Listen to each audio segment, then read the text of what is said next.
안녕하세요. 하나님의 말씀을 배달합니다. 요기요큐의 김승태 전도사입니다.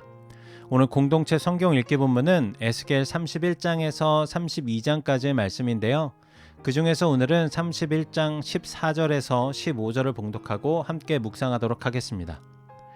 이는 물가에 있는 모든 나무가 키가 크다고 교만하지 못하게 하며 그 꼭대기가 구름에 닿지 못하게 하며 또 물을 마시는 모든 나무가 스스로 높아 서지 못하게 함이니 그들을 다 죽음에 넘겨주어 사람들 가운데에서 구덩이로 내려가는 자와 함께 지하로 내려가게 하였습니다.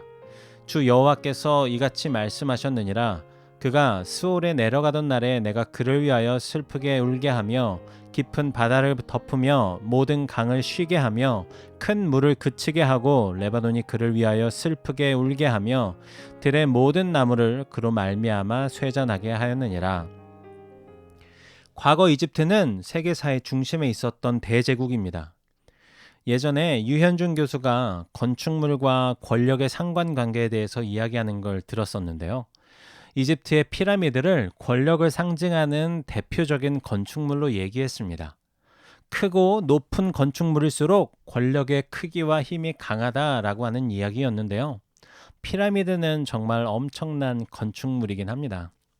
지금처럼 발전한 기술도 없이 그 피라미드를 쌓아 올리는 대제국을 상상해 보면 그 강력했던 제국의 힘을 짐작해 볼 수가 있습니다. 그러나 그 강력했던 제국에 대한 심판을 하나님이 말씀하고 계십니다. 3000년이라고 하는 오랜 세월 동안 그 대단한 위세를 떨치던 제국의 마지막이 너무 비참하고 처참하기까지 합니다. 그리고 제국을 심판하시겠다고 선포하시는 하나님이 무섭기도 합니다. 그런데 놀라운 것은 이집트의 심판에 대한 메시지를 전하면서 하나님이 마음 아파하고 계신다는 것입니다.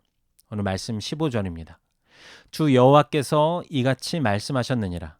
그가 스올에 내려가던 날에 내가 그를 위하여 슬프게 울게 하며 깊은 바다를 덮으며 모든 강을 쉬게 하며 큰 물을 그치게 하고 레바논이 그를 위하여 슬프게 울게 하며 들의 모든 나무를 그로 말미암아 쇠잔하게 하였느니라.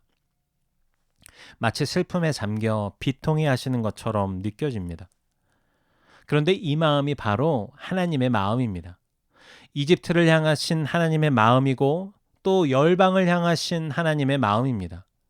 하나님을 떠나서 심판을 받을 수밖에 없지만 그럼에도 불구하고 마지막까지 돌아오기를 바라시면서 마음 아파하시는 것, 그것이 바로 하나님의 마음입니다. 세상은 믿음의 사람들인 우리에게 높은 수준의 믿음의 모습을 요구합니다. 그러나 우리는 하나님을 믿지 못하는 믿음의 모습을 보일 때가 많이 있습니다. 그러니까 요즘 교회가 욕을 먹고 크리스찬이 존중받지 못하는 것입니다. 세상과 전혀 다를 바가 없기 때문입니다. 아니 어쩌면 오히려 더하면 더했지 덜하지 않은 모습들도 많이 있습니다. 세상과 구별되는 모습은 교회에 나오는 것, 그것밖에 없는 우리를 보며 세상도 실망하겠지만 하나님은 얼마나 마음이 아프실까요? 물론 우리가 하나님을 믿으면 받는 첫 번째 은혜가 죄사함의 은혜입니다. 그러나 우리는 그 은혜와 사랑을 누리는 데 익숙해져 있습니다. 그것이 마치 원래 나의 것이었던 것처럼 말입니다. 혹시 우리가 구원받았다라고 하는 것에 안주하고 있는 것은 아닐까요? 하나님의 용서라고 하는 그 달콤함에 취해 있는 것은 아닐까요? 하나님은 당연히 회개하고 돌이키면 용서해 주시고 언제든지 두 팔을 벌려 안아 주십니다. 그러나 동시에 심판을 선포하시는 하나님이시기도 합니다. 우리나 하나님을 믿는 크리스찬으로서 올바른 믿음을 갖지 못하고 또 믿음에 걸맞는 생활을 하지 못하면 얼마든지 심판을 선포하실 수도 있는 분이시기도 합니다. 그래서 하나님은 우리의 아버지이기도 하고 친구 같은 분이기도 하지만 또 두려운 분이기도 합니다. 세상이 요구하는 그 높은 수준의 믿음의 모습은 어쩌면 믿음의 사람으로서의 당연한 모습일지도 모르겠습니다. 크리스찬으로서 더 특별하게가 아니라 크리스찬이라면 당연히 보여야 하는 모습일지도 모르겠습니다. 그러나 한 가지 분명한 것은 올바른 믿음 위에 서 있다면, 하나님을 경외하고 사랑하는 마음이 있다면, 하나님과 올바른 관계 안에 있다면 우리에게서 그런 모습들이 보여질 것이라는 것입니다.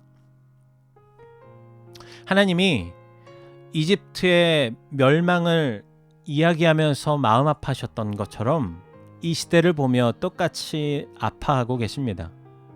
우리가 회개하고 하나님께로 돌이키기를 기다리고 계십니다. 교회에 다니기만 하는, 예배에 나오는 것으로 믿음 생활을 다 했다고 착각하는, 또 삶의 자리에서 믿음의 모습이 하나도 보이지 않는 그런 종교인이 아니라 정말로 하나님을 경외하고 겸손하게 살아가는, 예배와 찬양과 말씀이, 기도가 삶의 자리에서도 드려지는 진정한 크리스찬으로 거듭나길 바라고 계십니다. 우리 모두가 하나님이 마음 아파하시는 크리스찬이 아니라 하나님이 정말로 기뻐하시는 믿음의 사람이 되기를 원합니다. 하나님의 마음에 합한 사람이라는 칭찬을 들은 다윗과 같은 그런 믿음의 사람이 되기를 바랍니다. 우리 요셉 청년부가 어두운 이 시대를 밝히는 등불 같은 믿음의 청년들이 되기를 간절히 소망합니다. 말씀을 묵상하며 내 삶에 적용하길 원합니다. 삶의 자리에서 빛과 소금의 역할로 살아가는 것이 어떠한 삶인지 묵상해보고 또 그런 믿음의 사람이 되게 해달라고 기도해 봅시다.